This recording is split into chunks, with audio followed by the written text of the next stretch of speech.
ng malutong? Malutong? Ayun, gusto mo ba ng malutong?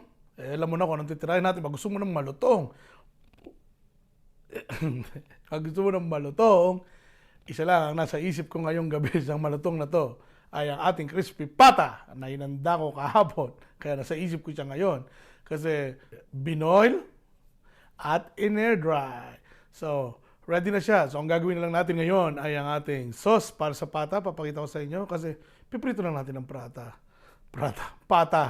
Tapos, shot konti, then tulog. Alam mo naman, Saturday night, boom, boom, boom, boom, boom.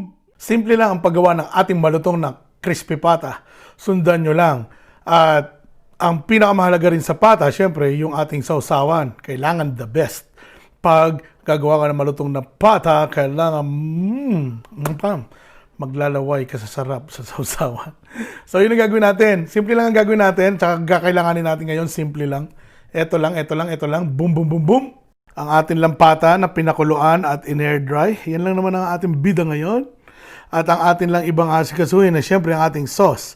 Papakita ko sa inyo kung paano. 4 equal parts lang ng sugar. So 1 cup siya. So meaning 1 cup din ng toyo, 1 cup ng vinegar, at 1 cup ng tubig. At lalagyan din natin ng paminta, syempre. So sibuyas, yan ang karaming gustong sibuyas, minced ginger, at minced garlic, at syempre ang ating chilli. Mahalaga yan sa ating pata sauce. Boom, boom, boom, boom, boom, boom. Tirahin na natin. So, prituhin lang natin yan maya-maya. Bago natin prituhin, gagawin lang muna natin itong sauce. Papakita ko sa inyo. Then, prito lang. Then, yun na. Ito na. Titirahin na natin ang sekreto ng mga pogi. Isang malapit na sekreto. Nakita nyo? So, 1 cup lang ng brown sugar. 1 cup ng brown sugar. So, meaning, lalagay tayo ng 1 cup ng toyo. Malagang makita natin sa sukatan. So, madali lang kasi naka 1 cup tayo. So, meaning, kailangan meron tayong 2 cups na ngayon na bilang. Kasi 1 cup ng toyo. Whoop! So, nasa 2 siya. Ngayon, gagawin naman natin ang 1 cup na suka. So, equal lang siya.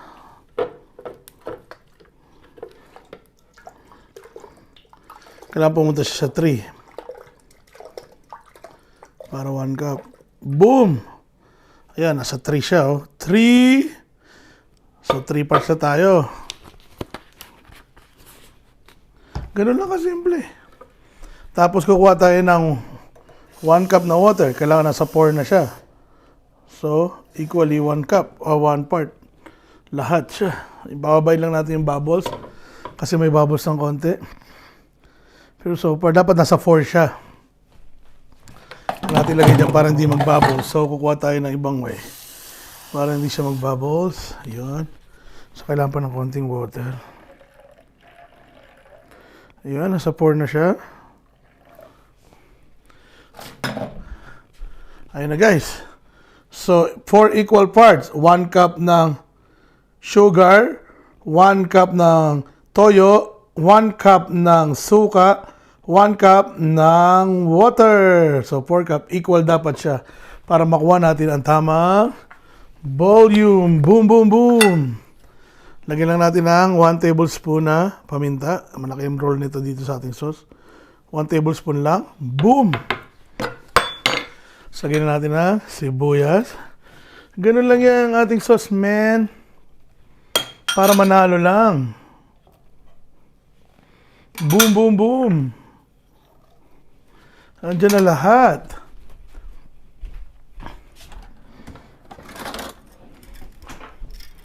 At yan, nahalo na nating lahat. Ganun lang gagawin natin, no? Ganun lang. Boom, boom, boom, boom. Hahaluin lang natin yan. Balance lang yan. Tapos set aside lang natin. Para mamaya, alam na this. So, 1 equal part lang yan ng 4 na uri. Simple lang yan, sikreto na yan mga kapatid na nireveal ko sa inyo. Masarap na pata sauce yan. Boom, boom, boom.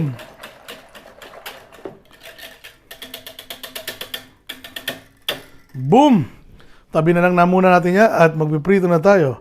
Yan ang ating special pata sauce. Boom, boom, boom, boom, boom, boom, boom, boom. Natin ang ating pata. Boom, boom, boom. Ganyan lang. Antayin lang natin yan, mga katoyo. So, yun na. Ayan, binaliktad na natin ang ating pata. Bantayan lang natin para di masunog. Kailangan golden brown hanggat maaari. Ikot-ikot lang. So, yan na. Almost na. Lapit na. Baliktad lang ng baliktad. Kailangan dito masipag ka magbantay. Lalo pag wala kang deep fryer talaga na malalim na yung sa restaurant. Pero ito, home cooking. Pero papalutong pa rin natin yan, yo. Ayun, after the struggle at pag-iwas sa mga putok-putok. Ayun na, mukhang ito na. Ready na, nawala na yung pagpuputok. Ang gyera. Alam na this. Ito na guys. Whoop whoop. Ito na guys, oh. Ako. Narinig niyo yan? Pasample nga. Ay, alam na yung tunog na yan. O, halika guys, lagyan natin sa pinggan. Tirahin na natin. Ito na ang katotohanan. Maganda siya pa naka-plate na maayos para dire-diretso lang ang kain natin mamaya. Bandam, badidam. Yun, no? Ay, nako. Ay, nako. Yan ang loob, oh. Chop natin yan. Yung malalambot na laman nasa loob. Sarap. Ibabaw natin ang mga balat, syempre.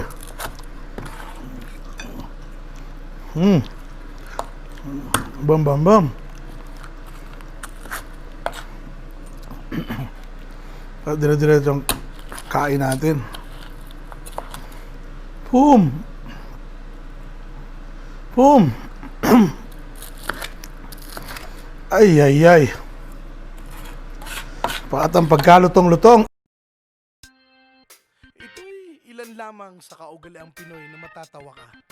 And I call them hanep. You know why I call them hanep? Listen to this.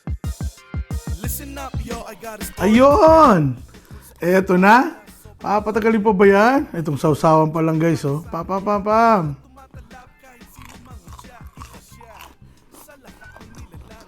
Ano this? Grabe. Yung sausawan niya gawin nyo. Balanse lang siya kasi 4 equal parts lang siya. Sasahalo pa yung sabaw ng... Sasahalo pa sa sauce yung sibuyas, luya, bawang. Chili. Boom! Ito malupit. Regalo nito sa akin ng birthday ko. Pang 3 days na to ngayon. Hindi ko naman siguro makaubos to. Almost 2 liters to.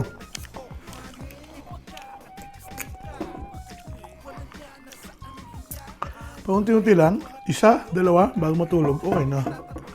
Isa tayo mga katoyo. Napagod na magbukbang. Puro kain tayo. Hindi pwede puro kain. Kailangan pampatulog paminsan-minsan. Lalo pag Sabado. Naalala ko yung ganito, crispy pata, oh, mga cowboy grill time, oh. Tsaka sisig. Yun na. So yun guys, chinap ko na siya. Pampulutan o pang ulam. Hakto na yung size na. Simple na yung pagpata natin. Paggawa ng pata natin. Ang mahalaga lang yung preparation. Kasi pag prito, mabilis lang yan. Kailangan mo lang siya i-boil ng tamang-tama. Mapalambot mo siya. Tapos i-air dry mo. Kahit huwag mo na siya i-frozen. Usually iba pino-frozen. Ito to. Kahit hindi na, i-air dry mo lang siya. Madali siya maprito. Mas mabilis nga lumutong pag na-air dry mo. Pag pinakulang mo, tapos iniwan mo lang 24 hours sa labas. Yan ang kakalabasan. Pati to, laman to. Pati laman niya, malutong. Para sa tagumpay.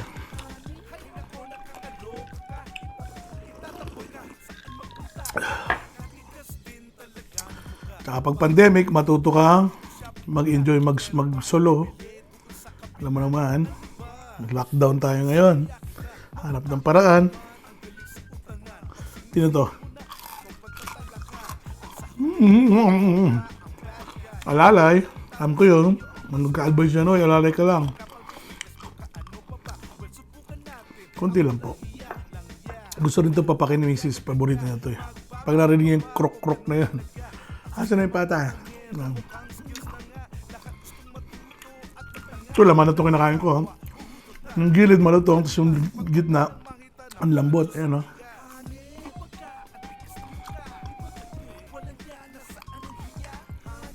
Pagka ganito, kailangan ng wipes.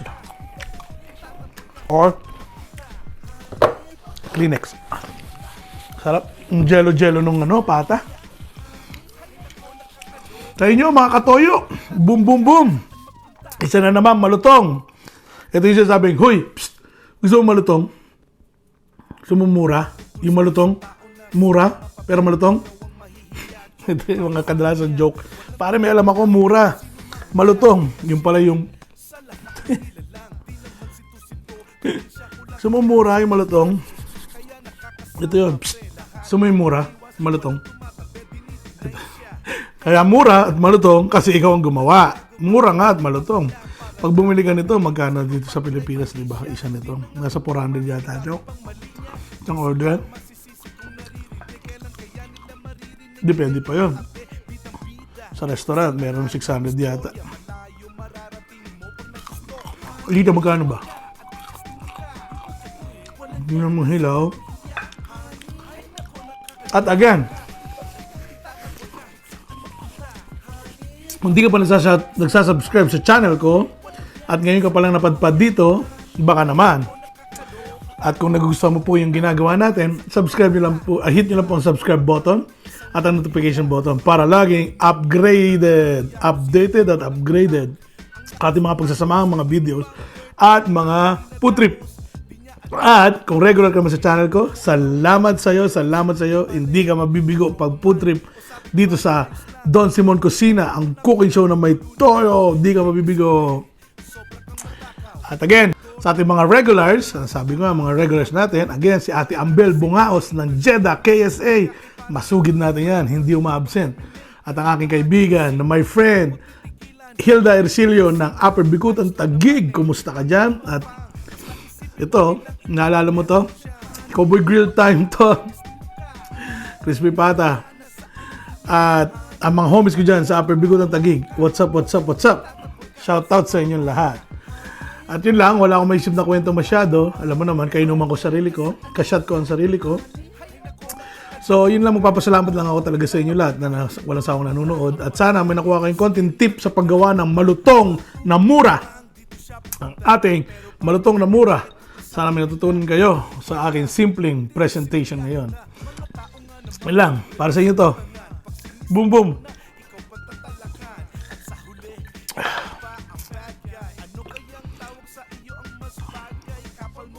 Hey Google, broadcast a message.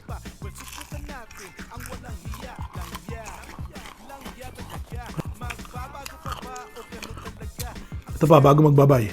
Isang palutong. Bye! Sarap. Malutong na mura. Peace! Pum, pum, pum. Hey Google.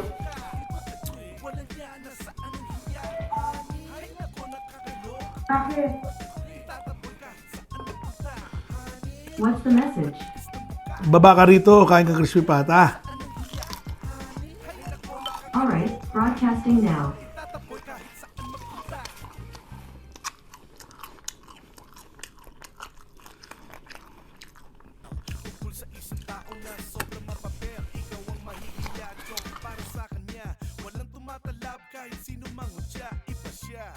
Sa lahat ng nilalang, di naman sinto-sinto, di rin siya kulang-kulang, sobrang nga eh.